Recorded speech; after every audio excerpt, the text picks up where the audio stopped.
Coming up next on the Jeff Crilley Show, we're going to talk to the immediate past president of one of the most prestigious trial lawyers associations in the country. That's just ahead.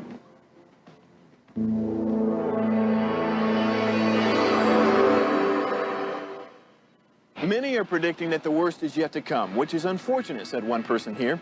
Until now, they've enjoyed the reputation of being the nation's icebox. Watched a burglar in his home this morning by webcam. As a journalist of over 25 years, stories are what make my world turn. Reporting live from the Dallas newsroom tonight, Jeff Crilley, Fox 4 News. But in 2008, I took the jump from my familiar life and started a PR firm from my home. We're talking about anyone with a camcorder like the one I'm using becomes a television network. We started slowly growing the company, and we now have over 100 clients, and we've branched into the world of live digital broadcasting. I now own 8 different TV studios and have a huge team. And the stories that I now get to share are sometimes the most important of my life.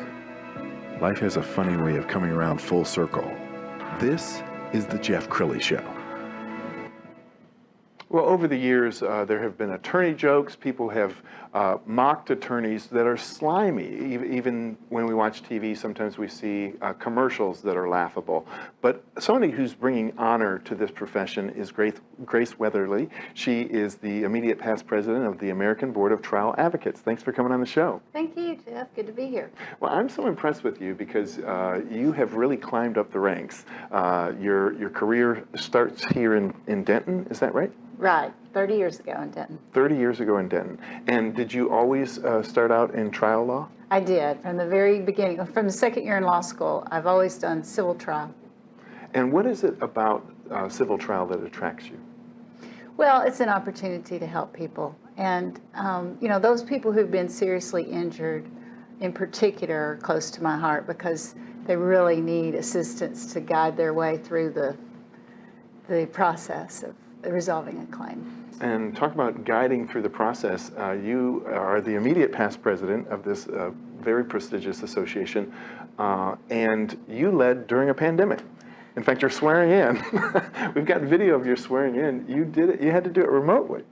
I did. So the plan was to have it in Santa Barbara, California, but instead it was in my home office. Was that weird? I mean, how was last year kind of half physical, half virtual? Exactly. Our very first live event was in May, and we had a few live events, but it wasn't until the fourth quarter, really, that we started having chapter events all over the country. And tell us about this association. What does it stand for? Well, we have about 8,000 lawyers, half plaintiff, half defense, so we represent both sides of the bar. And we basically promote civility, professionalism. We also, one of our missions is to promote an independent judiciary by speaking out for judges who aren't in a position to defend themselves from undue criticism. And education is our other branch, from kindergarten through professional. And let's talk about civility for a second, because it seems like we've gotten very bad as a society. I mean, people are freaking out on airplanes.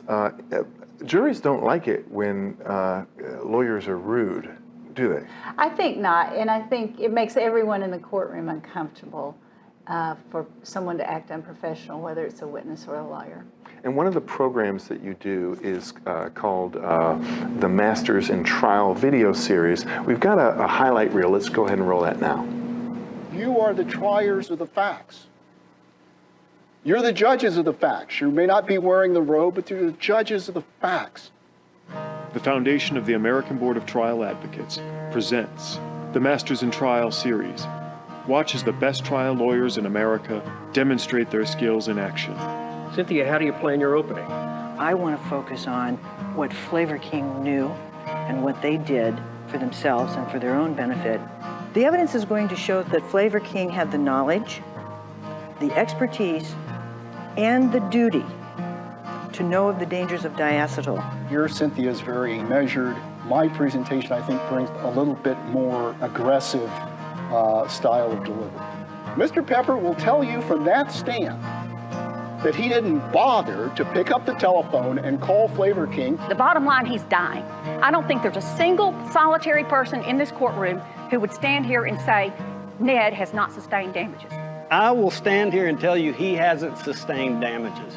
That's not the same thing as telling you he's not sick. As Mr. Quattlebaum stood up there and was talking, I'm like, oh, dadgummit, I forgot to address that, and I forgot to address this. As much as you can, you stick to your script, but there are some things that you just have to address on the fly. I didn't do that here. And between these two tables, there are many lawyers and many people who look at it as though these are enemies. I have never been harmed by my extending a professional courtesy to my adversary. Ever. The Masters in Trial series is available at www.aboda.org. And Grace, you were telling me this was valuable not just to attorneys, but even law students. Right, so it's attorneys in a competition in front of a live jury where the jury actually deliberates and we get to listen in through closed circuit TV. But a big part of our audience, besides practicing trial lawyers, are law school students and even undergrad students. They enjoy it. Well, you have been very accomplished over your career. We've got a graphic that shows some of the awards, you know, best lawyers, when you were sworn in, and then there's an award there in Denton County. What was that one for? Do you remember? That was, my partner actually received the Most Valuable Player Award by the Denton Bar Association, and I had the honor of presenting it to him. We created the award in his honor. Wow. That is so cool. Tell us more about your background, because I was fascinated to learn that you graduated with a degree in sociology and behavior analysis, but that served you well over your career, hasn't it? It has. When I was going to the University of North Texas, I was sort of drawn to those fields, not really entertaining the thought of being a jury, a lawyer who does jury trials, but it has been great preparation for jury work because we're looking at societal issues as a whole, and then of course the group dynamic of the jury. And you're also a beekeeper. I noticed that the medallion on your chest is a bee. Tell us about beekeeping. Well, that's another very interesting society, and of course run by a female for an almost all-female hive. So I've enjoyed it very much, and it helps me, kind of give back by protecting our bees. Yeah. Let's talk about, the caseload of lawyers. I know there was a big backlog because trials weren't moving forward because of the pandemic. What does it look like for 2022 and beyond? Not very good, unfortunately. In Dallas, our courts are still not holding any jury trials. So we haven't had any civil jury trials in Dallas County in almost 2 years. Next month, it'll be 2 years, March. Some of the outlying counties, Denton County, we have had some jury trials, but the newest variant wave, it's a day-by-day process. Right. So. And is it going to take a while for this to kind of run its course? So the problem is really in the counties that surround the big metropolitan areas, because those metropolitan areas generally have specialized courts. Whereas, for example, in Denton County, the same court does criminal, family, and civil. And of course, the civil cases are the lowest priority. So it'll take longer for our cases to make its way through the backlog. We've only got about a minute left. Tell us about justice. I mean, what is it like when you get a verdict for a client and it's a happy outcome? Well, it's exhilarating, of course, and a verdict is always a kind of a stamp of approval on a lawyer and the client's cause. And obviously, it's wonderful to celebrate that with the client. But I will say that also often a great settlement is even cause for larger celebration than a jury verdict, though the verdict is, what the lawyers look for. Wow. Well, you've been a great guest, Grace Weatherly. She is the past president of the American Board of Trial Advocates. We're going to end with your website, which is wtwlawfirm.com. Grace, thanks for coming on the show. Thanks for having me, Jeff. Enjoyed it. And that's it for now. We'll see you next time.